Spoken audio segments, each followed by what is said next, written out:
right, this is going to be example 3 and 4 from section 6.1. These are the rest of the inverse trig functions. So you can see there on the page, you've got your inverse tangent function, and they've written the domain restriction over here on the left. And actually, I know it's written right here as it's the range restriction, but this is how we have had to restrict it so that it will pass the vertical line test and actually be a function. So you can see how they're all done right over here. So if you continue to move on down on the page, this is a very handy table that's going to tell us where these actually exist.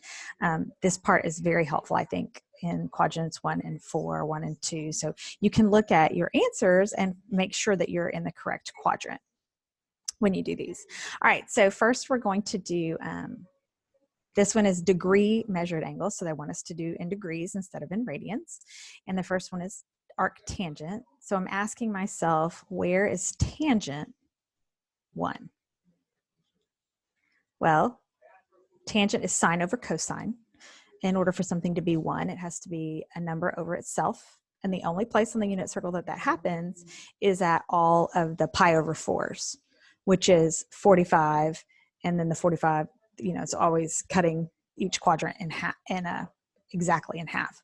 So I am looking for degree measure, but I need to go up here and check and see where am I restricted. And I'm restricted to quadrants 1 and quadrant 4.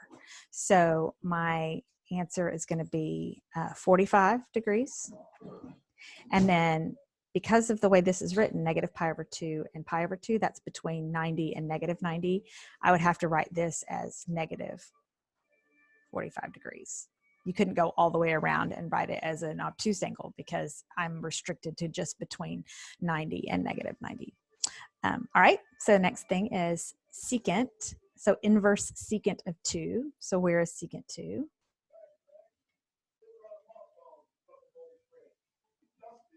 But actually, I think a better question is, or one that's a little bit easier to answer, at least for me, is where is cosine a half? Because secant and cosine are buddies. And remember, they are reciprocals of each other.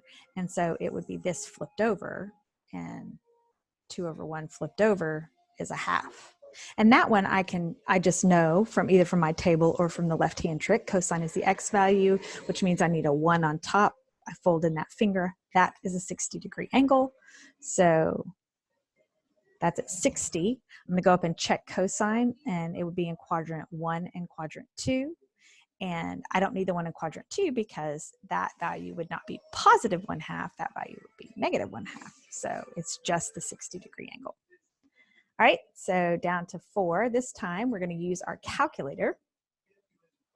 And notice that I'm going to do 1 in radian and 1 in degrees. So you're going to have to change modes on your calculator. Please pay attention to that in MyLabs Plus so you don't waste time and miss problems because you didn't change your calculator back and forth. All right, so this one's finding y in radians if y equals cosecant, inverse cosecant or arc cosecant. So that would be asking myself, where is cosecant -3? But really, the better question, or the one that I think that is a little easiest for us to answer, is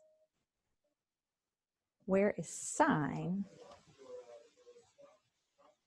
-1/3?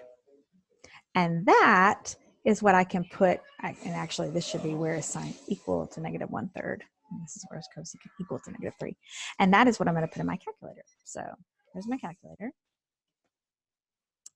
Because arc cosecant isn't on the calculator, but arc sine is. So I'm going to put in secant and arc sine. And I am looking for where it is equal to -1/3. Now, once I have put that in, I have to, because that's degrees, I have to change my mode. And I told you guys to be careful of it, and I did it myself. But I knew when it came back out, because it was a big number, that it was degrees. Okay. Oh, duh. There we go. Oh my gosh, seriously, y'all. Someday I'll get this right. There you go. There it is. All right, that's my answer. Negative 0.33983. Now, I have to check because my calculator doesn't know when I just did arcsine that I was actually doing cosecant. So it's going to give me, remember, sine is all the way around the unit circle. Sine is not restricted. So it's going to give me an answer. I am going to have to check and make sure that it falls inside of my, of the range for these, for cosecant. So I go to look at cosecant and my values have to be somewhere between, and this is negative, so it's going to have to be somewhere between negative half pi and 0. And half of pi is, I mean, pi is 3.14, so half of pi is about 1.5. So it is between 1.5 and 0. So that is my final answer for A. So we can go ahead and write that down. Get a different color.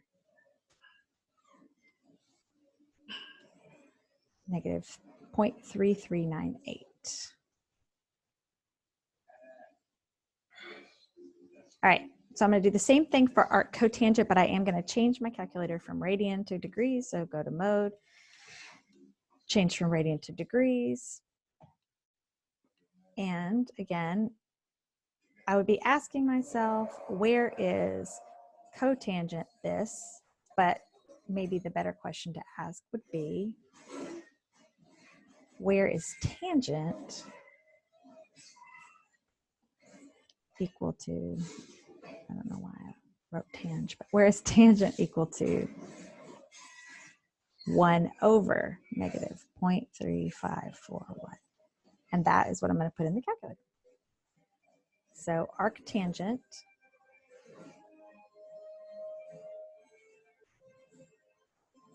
(1 over negative 0.3541),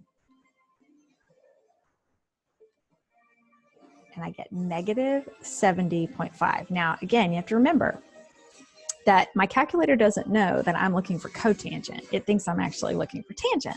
So I have to go up and check and make sure that that falls within the range that I need, or within the values that I need. So I go up and I look, and cotangent has to be in quadrant 1 or 2. And what the calculator gave me was negative 70, which is not in quadrant 1 or 2. But if you'll remember with tangent, tangent falls within half. Remember, tangent has a restriction and it falls within half. The period of tangent, if you remember back to periods, period of sine and cosine is the whole circle. Period of tangent is just half the circle. So it's just pi, but in this case we're in degrees. So I'm going to add 180 to this, and that will get me into the right quadrants. So you just have to remember your calculator doesn't know exactly what you're dealing with. All it knows is what you've put in. So my actual answer is 109.5 degrees. And that is it for that one.